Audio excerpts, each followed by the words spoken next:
පින්නතුනි අද ධර්ම දේශනාවේ මාතෘකාව හැටියට මම යොදා ගන්න කල්පනා කළේ අපේ බුදුරජාණන් වහන්සේ අදත් අපිට කොහොම පිහිට වෙනවද කියන කාරණාව මාතෘකා කරගෙන මේ ධර්ම දේශනාව සිදු කරන්නයි. පින්නතුනි අපේ බුදුරජාණන් වහන්සේ අදත් අපිට පිහිට වෙනවද සරණ වෙනවද ඒක කොයි ආකාරයෙන් සිදුවෙනවද කියන කාරණාව බුදුරජාණන් වහන්සේම තමයි අපිට පැහැදිලි කරලා දේශනා කරන්නට යෙදුනේ. කිසිම කෙනෙක් අද භාග්‍යවතුන් වහන්සේ නැහැ කියලා කල්පනා නොකළ යුතුයි කියන කාරණාවම බුදුරජාණන් වහන්සේ දේශනා කොට වදාළා. ඒ කාරණාව භාග්‍යවතුන් වහන්සේ තහවුරු කරපු තැනින් අපිට පැහැදිලි වෙන්නේ අදත් බුදුරජාණන් වහන්සේ ජීවමානමයි කියන කාරණාවයි.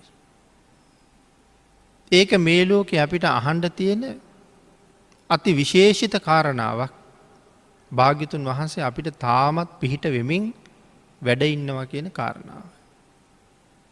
තාමත් භාග්‍යවතුන් වහන්සේ ජීවමානයි කියලා මේ අහන කාරණාව අපේ ජීවිත කොයිතරම් උසස් තැනකට පත් කරනවද? කොයිතරම් කුසලයෙන් පෝෂණය කරගන්න පුළුවන්ද? අදත් ජීවමාන බුදුරජාණන් වහන්සේ වෙනුවෙන් කොයිතරම් අපිට පුද පූජාවල් සිදු කරගන්න පුළුවන්ද? අතීතයේ අය යම් තාක් කුසල් රැස් කරගත්තා නම් ඒ තාක් කුසල් අඩු නැතුව අදත් අපිට සිද්ධ කරගන්න පුළුවන් නේද කියන තීරණයට යන්න පුළුවන් අවස්ථාවයි මෙතනින් මේ අපිට පැහැදිලි කරලා දෙන්නේ.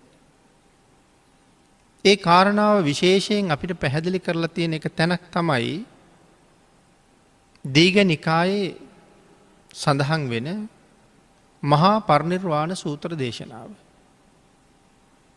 පින්නතුනි මේ මහා පරිනිර්වාණ සූත්‍ර දේශනාව ආරම්භ වෙන තැන අපේ බුදුරජාණන් වහන්සේ අපිට මූලික අවවාද දෙකක් කරනවා. ආන් ඒකේ පළවෙනි අවවාදය තමයි මේ කාරණාව සඳහන් වෙන්නේ. මේ කාරණාව ටිකක් ගැඹුරුයි. නමුත් අද අපි වැඩියෙන් කතා කරන්නේ දෙවනි අවවාදයේ පිළිබඳව. ඒ නිසාම පළවෙනි අවවාදයේ යටපත් වෙලා මගහැරිලා ගිහිල්ලා. පළවෙනි අවවාදයෙන් බුදුරජාණන් වහන්සේ භික්ෂූන් වහන්සේලා අමතලා විශේෂයෙන් ආනන්ද ස්වාමින් වහන්සේ ආමන්ත්‍රණය කරලා මෙන්න මෙහෙම ප්‍රකාශයක් කරනවා. සියාකෝ පනානන්ද තුම්හාකං ඒව මස්ස. ආනන්ද නුඹලාට මෙහෙම හිතෙන්න පුළුවන්. කොහොමද? අතීත සත්තුකං පාවචනං. අපගේ භාග්‍යතුන් වහන්සේ අතීතයට ගියා. නත්තිනෝ සත්තා. අපේ ශාස්තෘන් වහන්සේ අද නෑ.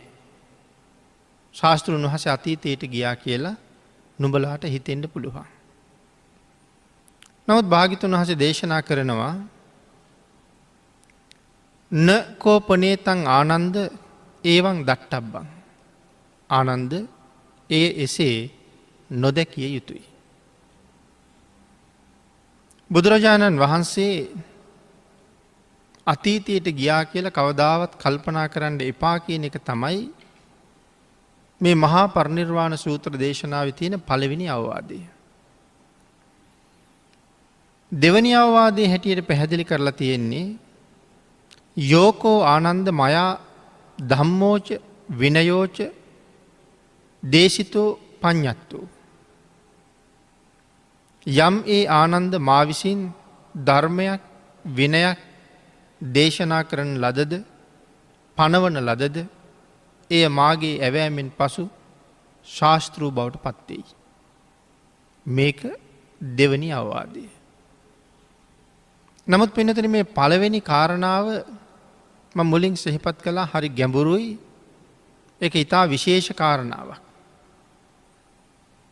බුදුරජාණන් වහන්සේ උදෙසා යම් කෙනෙක් යම් පූජාවක් කරනවා නම් අදත් බුදුරජාණන් වහන්සේ ජීවමානමයි කියන සිතින් යුක්තවම ඒ පූජාව කරන්න බුදුරජාණන් වහන්සේ අපිට අවසර දීලා තියෙනවා. යම් කෙනෙකුට භාග්‍යතුන් වහන්සේ වන්දනා කරගන්න යන්න අවස්ථාවක් ලැබුණොත් විහාර මන්දිරයක වේවා චෛත්‍ය මළුවක වේවා බුදුරජාණන් වහන්සේ දැනුත් ජීවමානවම සවනක් ගන බුද්ධරශ්මි ජාලා විහිදව පංච වර්ණයෙන් බැබලෙන නේත්‍ර යුගලයෙන් මා දෙස බලබල මේ ස්ථානයේ වැඩඉන්නවා කියන සංඥාව උපදවාගෙනම බුදුරජාණන් වහන්සේට යම් කෙනෙක් වන්දනා කරනවා නම් ජීවමාන භාග්‍යතුන් වහන්සේට සැවැත්නුවර ජේතවනාරාම සුගන්ධ කුටිය ඇතුළට ගිහිල්ලා වන්දනා කළොත් ලැබෙන ආනිසංසය ඒ විදිහටම අඩු නැතුවම ලැබෙනවා. අද යම් තැනක ගිහිල්ලා වන්දනාවක් කරනවා නම් අපි ඒ ලබාගන්නේ හැබෑවටම අර සුගන්ධ කුටියට ගිහිල්ලා වන්දනා කරන්න තිබිච්ච අවස්ථාවයි. ආන්ගේ කාරණාව එහෙමම දැකලා එහෙමනම් භාග්‍යතුන් වහන්සේගේ සුගන්ධ කුටියට අපි කොහොමද යන්නේ? ඒ වෙනකොට අපි එතෙන්ට යන්න කොහොම සුදුසු විදිහට සූදානම් වෙනවද පිළියෙල වෙනවද? කොයි වාගේ ඇඳුමක් බුදුරජාණන් වහන්සේ ගාවට ඇඳගෙන යනවද? මේ කාරණා සියල්ලම මෙතන හිතන්න සිද්ධ වෙනවා. ලෝකයේ අවුරුදු කෝටි ප්‍රකෝටි ගණනකින් පහළ වෙන මේ මහා ශ්‍රේෂ්ඨ උත්තමයන් වහන්සේ දෙවියන්ට පේන්නේ දෙවියෙක් හැටියට බ්‍රහ්මයන්ට පේන්නේ බ්‍රහ්මයෙක් හැටියට මේ ලෝකයේ සියලු දෙනාගේම පුද පූජාදියට සුදුසු වෙච්ච සම්මා සම්බුදුරජාණන් වහන්සේ වැඳගන්න යන මම කොයි විදිහට භාග්‍යතුන් වහන්සේ වඳිනවද? කොයි විදිහට භාග්‍යතුන් වහන්සේ ඉන්න තැනට එළඹෙනවද? මේ කාරණාව තමන්ගේ හිතෙන් අරගන්න ඕනේ. ඒකට තමයි කියන්නේ ජීවමාන බුද්ධ සංඥාව කියලා. යම් කෙනෙක් ඒ සිතුවිල්ලෙන් ගිහිල්ලා බුදුරජාණන් වහන්සේ ළඟ වැඳ වැටෙනවා නම් අර එදා හැබෑවින්ම ජීවමාන භාග්‍යතුන් වහන්සේ ළඟ වැඳලා යම් කුසලයක් අත්පත් කරගන්නවා නම් ඒ කුසලය අල්ප මාත්‍රයක්වත් අඩු නැතුව අපිට ඒ විදිහටම ලැබෙනවා. මේ කාරණාව පැහැදිලි කරන්න අපේ ධර්මයේ උදාහරණ ගණනාවක් පෙන්වන්න පුළුවන්. එක අවස්ථාවක් තමයි විමානවත්තු පාළියේ සඳහන් වෙන පීත විමාන වස්තුව. පීත විමාන වස්තුවේ සඳහන් කරන්නේ ශාස්ත්‍රූ ශරීරය අරමුණු කරගෙන අජාසත්ත රජ්ජුරුව විසින් හදාපු ද්‍රෝණයක් ධාතුන් වහන්සේලා තැන්පත් කරපු චෛත්‍යයට වන්දනා කරන්න ගියපු කාන්තාවක් ගැන. ඒ කාන්තාව මේ චෛත්‍ය වන්දනාවට යන්නේ ජීවමාන බුදුරජාණන් වහන්සේගේ ශරීරය අරමුණු කරගෙන. මේ චෛත්‍යය ඇතුලේ ධාතුන් වහන්සේලා වැඩ ඉන්නවා. ඒ ධාතුන් වහන්සේලා ගැන ඇය කල්පනා කරන්නේ ඒ බුදුරජාණන් වහන්සේගේ ශරීරය කියලා. අංගින්සා සඳහන් කළා සත්තු ශරීර මුද්දිස්ස විප්පසන්නේන චේතසා.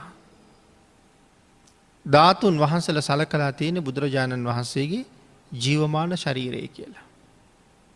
ඇය විසින් මේ වැටකොළු කියන වැලේ මේක සඳහන් කරලා තියෙන කෝසාතකී කියලා. වැටකොළු වලට තමයි කෝසාතකී කියලා කියන්නේ. වැටකොළු වැලෙන් මල් 4ක් කඩාගෙන අර චෛත්‍ය දිහාවට ගමන් කරනවා. ඇගේ හිත ජීවමාන බුද්ධ සංඥාවෙන් පිරීලා චෛත්‍ය දිහා බලන්නේ බුදුරජාණන් වහන්සේගේ ශරීර ධාතුව දිහා බලනවා වගේ. අප්‍රමාණ ශ්‍රද්ධාවෙන් ඒ මල් ටිකත් අරගෙන චෛත්‍ය දිහාට ඇය ගමන් කරනකොට මගතොට තියෙන වෙන කිසි දෙයක් ඇයට අරමුණු වුණේ නැහැ. පාරායිනේ හිටිය එළදෙනා. ඒ එළදෙනා අලුතෙන් පැටවු දාලා එළදෙන ළඟින් මේ කාන්තාව යනකොට එළදෙන ඇයට අනිනවා. ඇය මගදිම මැරෙනවා. මැරිච්ච ගමම්ම තව්තිසාවේ පහළ වෙනවා. සක්‍ර දේවේන්ද්‍රයන් වහන්සේගේ පරිවාර දිව්‍යාංගනාවන් ප්‍රමාණය ධර්මයේ සඳහන් කරලා තියෙන කෝටි 2.5ක් කියලා. ආන්ගේ දිව්‍යාංගනාවන් අතර ඒ කෝටි 2.5ම අභිභවනය කරලා. ඒ කෝටි 2.5ටම වඩා ශරීරයෙන් ආලෝකය විහිදුවමින් හදිස්සියේම දෙවඟනක් පහළ වෙනකොට සක්‍ර දේවේන්ද්‍රයන් වහන්සේ ඇගෙන් අහනවා මනුස්ස ලෝකේ ඉන්න කාලේ මොනවාගේ පින්කමක් කරලද මේ තරම් ආනුභාව සහිතව මෙහි ආවේ කියලා. ඒ වෙලාවේ ඇය සඳහන් කරනවා ස්වාමීනි මම මහා ලොකු පින්කමක් කළේ නෑ. බුදුරජාණන් වහන්සේගේ ධාතුන් වහන්සේලා වැඩ ඉන්නේ චෛත්‍ය රාජානන් වහන්සේ දිහාට මං වැටකොළු මල් 4කුත් කඩාගෙන ගියා. මට ඒ මල් චෛත්‍යයට පූජා කරන්න බැරි වුණා. මගදී එළදෙනක් ඇනලා මම මැරුණා. මගේ මරණයත් සමගම තමයි මම මේ විදිහට මෙහි ඇවිල්ලා පහළ වුණේ. ස්වාමීනි ඒ මල් ටික පූජා කරගත්තා නම් මම මෙතන උපදින්නේ නැහැ. මීට වඩා උසස් තැනකයි ඉපදෙන්නේ. ඒ විදිහට සක්‍ර දේවේන්ද්‍රයන්ට කරුණ සඳහන් කරාම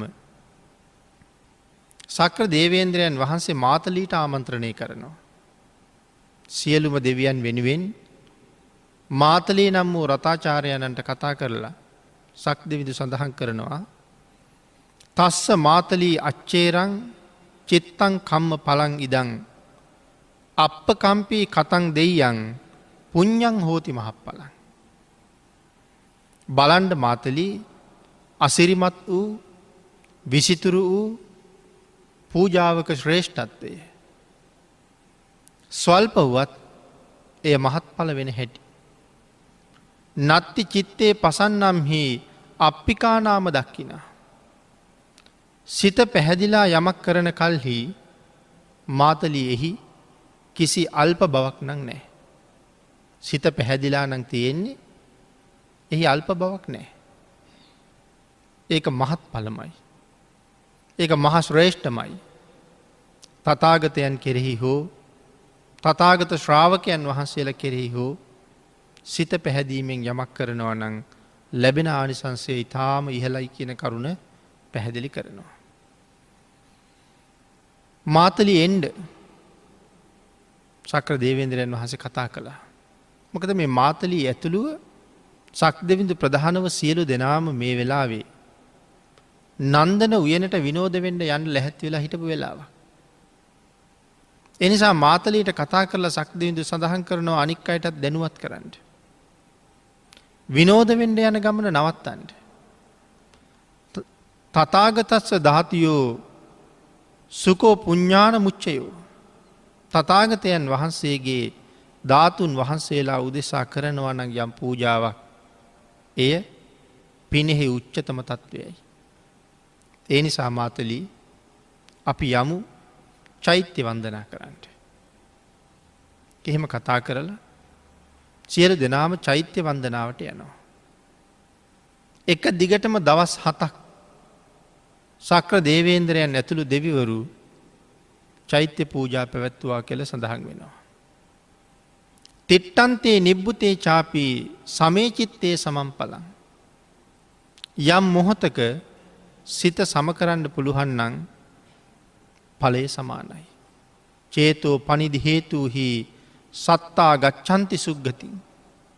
මෙතන සිත සම කරනවා කියලා සඳහන් කළේ ජීවමාන භාග්‍යතුන් වහන්සේ ළඟ කොහොම කටයුතු කරනවද?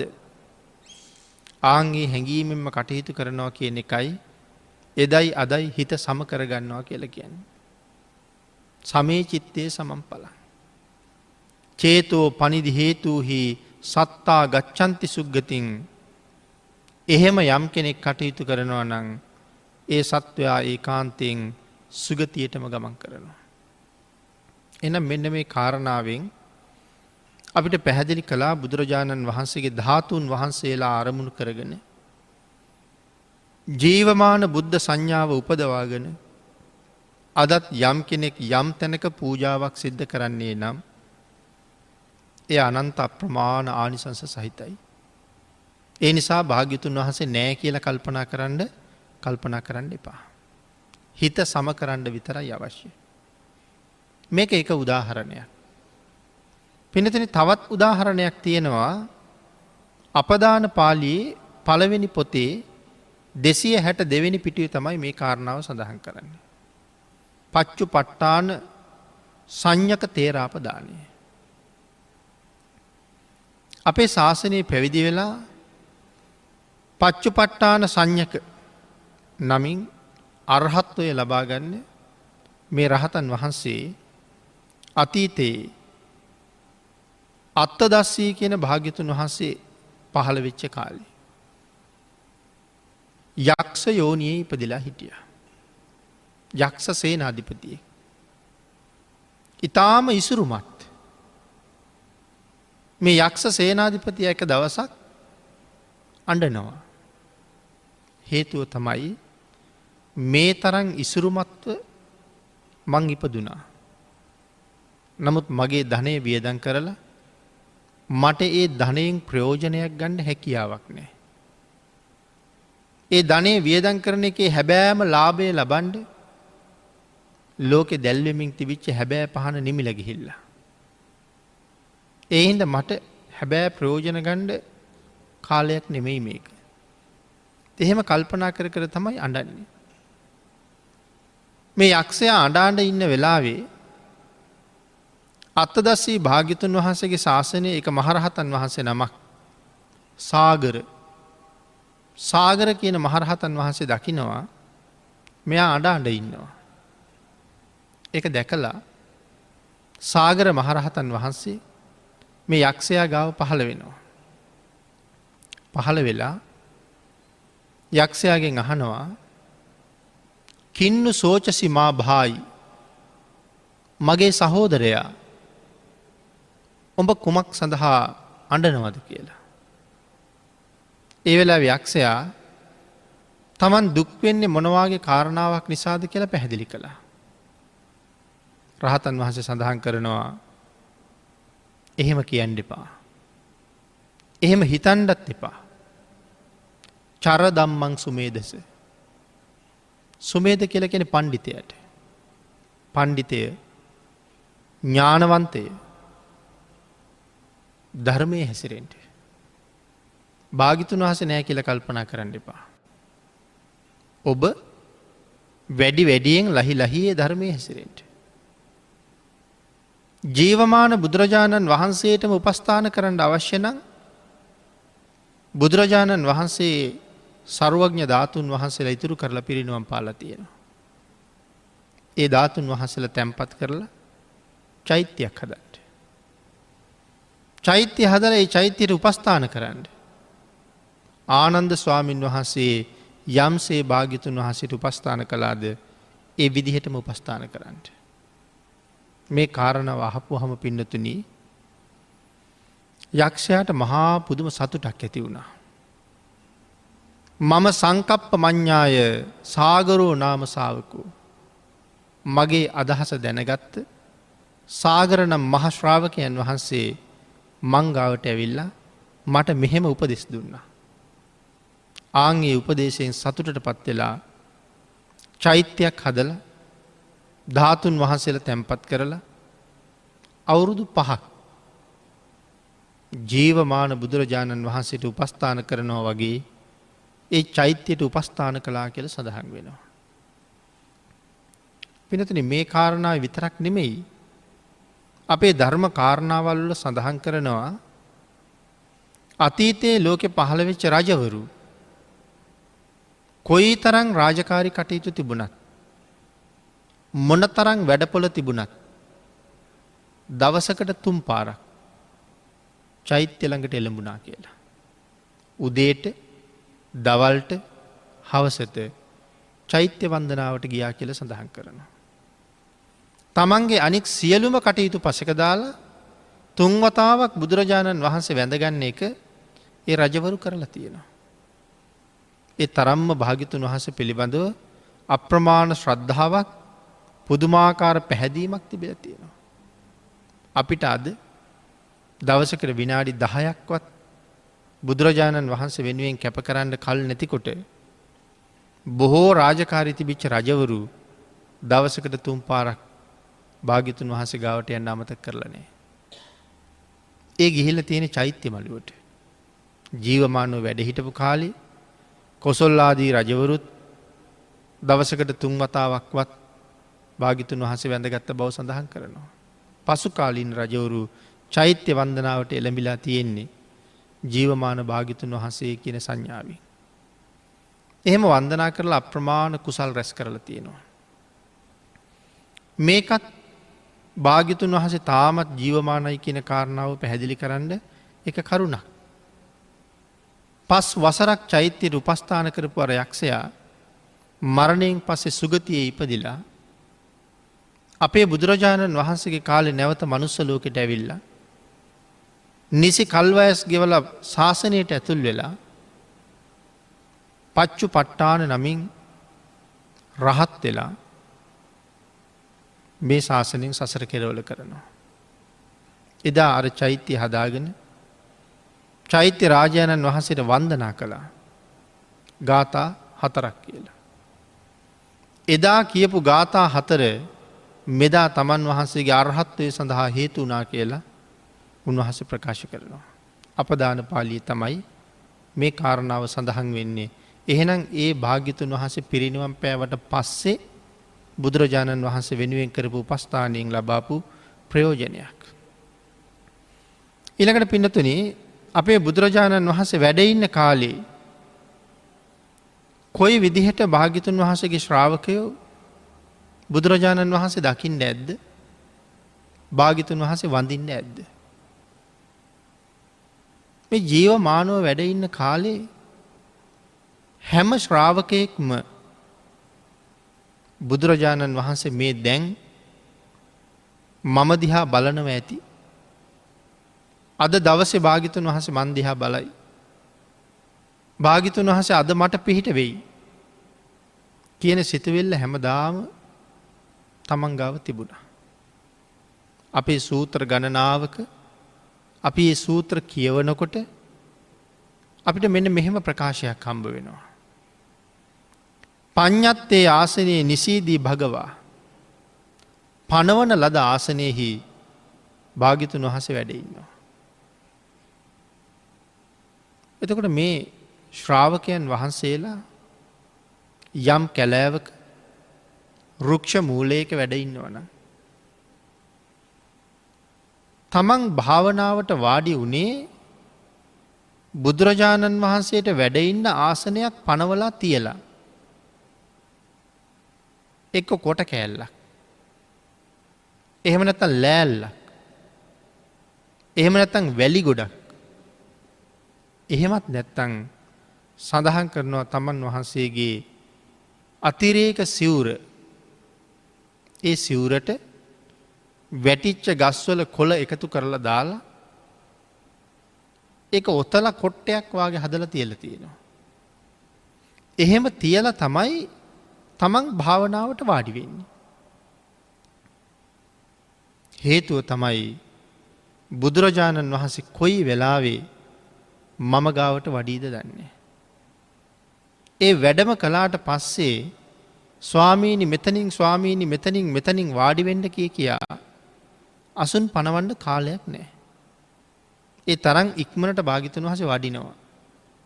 ඒ නිසා ආසනය පනවලා තියලා තමයි උන්වහන්සේලා භාවනාවට එළඹිලා තියෙන්නේ.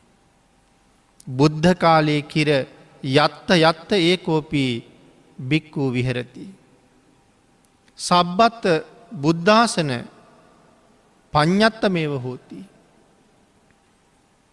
යම් තැනක වැඩ ඉන්නවද එතන බුද්ධාසනේ පනවලා තියලා වැඩ හිටියා. මොකද මේ බණ භාවනා කටයුතු වල යෙදෙන භික්ෂූන් වහන්සේලා දිහා බුදුරජාණන් වහන්සේ නිරන්තරයෙන් බලනවා. ඒ විතරක් නෙමේ අනික් හැමෝම දිහත් බුදුරජාණන් වහන්සේ එදත් අදත් ඒ විදිහටම බලනවා. යමෙක් මේ සංසාරයෙන් එතර යන්න අප්‍රමාණ වීර්ය වඩනවා නම් ඒ පුද්ගලයාට භාග්‍යතුන් වහන්සේ එදා වගේම අදත් ඕනෑම මොහොතක පිහිට වෙනවා. අපිට යම් ආකාරයකින් වරදින්න පටන් ගන්නවා නම් බුදුරජාණන් වහන්සේ මොහොතෙම වැඩලා අපේ වරදින තැන නිවැරදි කරනවා. පිනතුනි අපේ මහමුගලන් මහරහතන් වහන්සේ අරහත්වය උදෙසා දවස් 7ක් එක දිගටම අධිෂ්ඨාන කළේ සක්මන. රෑ දවල් දෙකේම දවස් 7ක් සක්මන් කරනවා. රෑ 7ක් දවල් 7ක් එක දිගට සක්මන් කරන නිසා උන්වහන්සේට ලොකු වෙහෙසක් දැනෙනවා. වෙහෙසක් එක්ක නිදිමතක් ඇති වෙනවා. අපේ බුදුරජාණන් වහන්සේ ඒ මොහොතේම මොග්ගල්ලානයන් වහන්සේ ගාවට වඩිනවා. වැඩලා අවවාද කරනවා. අවවාද කරන්නේ නිදි මත නැති කරගන්න ක්‍රම ගණනාවක් පැහැදිලි කරනවා. කම්මැලි නොවී මේ ක්‍රමයන් පාවිච්චි කරලා නිදි මත නැමති හතුරා පන්නලා වීරි කරන්න. අනුරුද්ධ මහරහතන් වහන්සේ මාස 9ක් අධිෂ්ඨාන කළේ ඉඳ ගැනීම සහ සක්මන විතරයි. එහෙම වීර්ය වඩනකොට උන්වහන්සේට මහාපුරුෂ විතර්ක පහළ වෙනවා. ඒ මහාපුරුෂ විතර්ක උන්වහන්සේ මෙනෙහි කරනකොට භාග්‍යතුන් වහන්සේ මොහොතින් උන්වහන්සේ ළඟ පහළ වෙනවා. පහළ වෙලා අනුරුද්ධ මෙයත් සිහිපත් කරන්න. තවත් කාරණාවක් භාග්‍යතුන් වහන්සේ දේශනා කළා. ආන්ගේ කාරණාව ඔස්සේ කටයුතු කරපු අනුරුද්ධයන් වහන්සේ මහරහතන් වහන්සේ නමක් බවට පත් වුණා. තමන්ගේ ශ්‍රාවකයෝ යම් තැනකද මේ සංසාරයෙන් එතර යන්න වීර්ය වඩන්නේ ආන්ගේ හැම තැනකම භාග්‍යතුන් වහන්සේ ඔවුන් දිහා බලාගෙන ඉන්නවා. සත්හා අම්හාකං මනං ජානින්වා ආගතංවා අම්හාකං සමීපේ තිතං ඒව අත්තානං දස්සේති. මෙතන සඳහන් කළා අපගේ භාග්‍යතුන් වහන්සේ අපගේ මනස දැනගෙන පැමිණිලා අපගේ සමීපයෙහිම අපිට දකින්න ලැබෙනවා, පෙනී හිටිනවා. තස්මින් කනේ බන්තේ ඉමං නිසීදත ඉද නිසීදත ආසනේ පරියේසනං නාම භාරු. ස්වාමීනී මෙතන වැඩඉන්න කියලා අමුතුවෙන් ආසන පනවන්න කාලයක් නෑ. එනම් එදත් භාග්‍යතුන් වහන්සේ මේ සංසාරයෙන් එතරවෙන්න වීරය වඩපු අය දිහා බැලුව පිහිට වුණා. අදත් බුදුරජාණන් වහන්සේ යම් කෙනෙක් එහෙම වීරය වඩන්න පටන් ගන්නවා නම් අදත් භාග්‍යතුන් වහන්සේ බලනවා. අදත් භාග්‍යතුන් වහන්සේ පිහිට වෙනවා. ඒ කියන කාරණාව තහවුරු කරන තවත් අපූරු තැනක් තමයි අපි මේ සිහිපත් කරන්නට යෙදුනේ. එමන පින්නතුනි අතීතයේ මේ කාරණාව ගැන හිතලා අප්‍රමාණ වීරිය වඩපු උතුමන් වහන්සේලා කොයි තරම් ශ්‍රද්ධාවෙන් බුදුරජාණන් වහන්සේ වෙනුවෙන් කටයුතු කරලා තියෙනවද? අතීත උත්තමයන් වහන්සේලා ළඟ තිබිච්ච ශ්‍රද්ධාවයි අපි ළඟ තියෙන ශ්‍රද්ධාවයි පිළිබඳව කල්පනා කරලා බලනකොට අතීත උතුමන් ළඟ අපි කවුද කියන කාරණාව අපිට හැඟෙනවා. භාග්‍යතුන් වහන්සේ අදත් අපිට පිහිට වෙයි. එක දිගටම බුදුරජාණන් වහන්සේ අපි දිහා බලාගෙන ඉන්නවා කියලා අපිට හිතෙන්නේ. මේ සංසාරයෙන් අපිව එතර කරන්න මහා කල්ප අසංඛ්‍ය ගණන් උන්වහන්සේ සංසාරේ දුක් විඳා. තමන් වහන්සේට නිවන් දකින්න කෝටි ගණන් ලැබිච්ච අවස්ථාවල් හැම එකක්ම අපි වෙනුවෙන් අත්හැරියා. මහාකල්ප අසංඛ්‍ය 4.1 කලින් දීපංකර බුදුරජාණන් වහන්සේගේ පාදමූලයේ බණපද 2ක් අහලා නිවන් දකින්න තිබිච්ච අවස්ථාවත් අතහැරලා දැම්ම මගේ ඇරියා. තවත් මහාකල්ප අසංඛ්‍ය 4.1 ලෞතුරා බුද්ධත්වයේ වෙනුවෙන්ම පාරමිතා පිරුවා. බණපද 2කින් සදහටම සසරින් සමුගන්න තිබුණා. නමුත් ඒ අවස්ථාව මගහැරලා ලෞතුරා බුදු වෙන්න ආපහු පාරමිතා පුරන්න හිතහම ඒ පාරමිතා පුරන කාලය තුල තමන් වහන්සේ නිරයට යන බව බෝසතාණන් වහන්සේ දන්නේ නැද්ද? හොඳටම දන්නවා. සුමේද තාපසතුමා අභිඥාලාභී. එහෙනම් අහවල් කාලෙට මටත් නිරයට යන්න සිද්ධ වෙනවා. නිරය කියලා කියන්නේ අති භයානක වූ දුක්ඛදායක තැන. නිරයේ දුක අපිට තේරුම් නැති වුණාට ඒ අභිඥාලාභී මහ තවුසට නිරය ගැන හොඳට තේරෙනවා. නමුත් තමන් නිරයට යන බව දැනත් රහත් වෙන්නේ නැතුව මේ සංසාරයට බහින්නේ මොන තරම්නම් කරුණාවක් මොන තරම්නම් අනුකම්පාවක් අපි පිළිබඳව ඇති නිසාද? මහනිරේ ගිහිල්ලා ඉපදෙන්නේ නැහැ කියලා සඳහන් කරනවා. නමුත් ඔසුපත් නිරේවල් වල ඉපදෙනවා. තේමිය ජාතකයෙන් නිරේ ඉපදිච්ච බව තව පැහැදිලි කරනවා. අවුරුදු 20ක් රජකම් කරලා අවුරුදු 80000ක් නිරේ හිටිය කියලා දැනගත්තාම තමයි අන්ධයෙක්, බීරෙක්, ගොළුෙක්, මේ කොරවෙච්ච පුජ්‍යලේ වාගේ කතා බහ නොකර ඇවිදින්න නැතුව නැගිටින්න නැතුව සෑහෙන කාලයක් කටයුතු කරන්නේ අර කාරණාව දන්න නිසා. මේ ජීවිතෙත් නිරෝගී පුජ්‍යලයක් බව පෙන්වුවොත් මට ආපහු සැරයක් රාජ්‍ය භාර ගන්න වෙනවා. ආයි රජකම් කරලා නිරේට ගිහිල්ලා බෑ. ඒ නිසායි රජකම භාර නොගණ්ඩයි මෙහෙම කටයුතු කළේ. එහෙමනම් මේ මහා කල්ප අසංඛ්‍ය 4.1 තුල විඳපු අනන්ත අප්‍රමාණ දුක්ඛන්දරාව. තේමිය කුමාරයාට නමුත් රජ්ජුරුව දුන්න දුක්ඛන්දරාව සීමාවක් නැති බව මනාව පැහැදිලි වෙනවා. තේමිය ජාතකයේ යම් කෙනෙක් හරියට කියවනවා නම්. එක අවස්ථාවක ඇඳ උඩ තියලා යටින් ගින්දර දානවා. සඳහන් කරනවා ඇඟේ දියපොක්කලක් මතු වුණා කියලා. ඒ තේමිය කුමාරයා මොකද කල්පනා කරන්නේ? නිරේ ගින්දර මීට වඩා සැරයි. නිරය මීට වඩා දුක්ඛදායකයි. ඒ නිරයට යන්නේකින් මිදෙන්න නම් මේ දුක මම ඉවසන්න ඕනේ. එක වතාවක් ඇඟ පුරාම පැණි ගාලා එළියෙන් තිබ්බා. කූඹි වහනවා, මැස්සෝ වහනවා, මී මැස්සෝ බඹරු වාගේ සත්තු ඇවිල්ලා වහනවා, හපනවා, පැණි ගණ්ඩ දඟලනවා. ඒ වේදනාව ඉවසුවා. මේ වාගේ මහා වේදනාවල් වලට භාජනය කළා. දඟලයිද, කතා කරයිද, එහාට මෙහාට හැරෙයිද පෙරලෙයිද කියලා බලන්න මේ. නමුත් ඒ වේදනාව තියාපු තැන තියාපු විදිහටම වින්දේ මේ ලෞතුරා බුද්ධත්වයේ ලබන්න මග ඉක්මන් කරගන්න ඕන නිසා. නැවත නිරේ නොයන්න ඕන නිසා. මේ වාගේ කාරණා මේ ශාසනය තුල අධ්‍යයනය කරනකොට උන්වහන්සේ මොන තරම්නම් වීරියක් දරුවද මේ ලෝක සත්වයා සතර අපායෙන් ගලව ගන්න. එහෙම පාරමිතා පූර්ණේ කරගෙන ඇවිල්ලා තමන්ගේ දරුවෝ කී පාරක් දන් දුන්නද? ස්වාමි දියණිය කී පාරක් දන් දුන්නද? එහෙම කටයුතු කරමින් ඇවිල්ලා ලෞතුරා බුද්ධත්වයේ ලබලා අපට දේශනාවක් කළා. මහණෙනි, මේ භයානක සංසාරයෙන් එතර යන්න නම්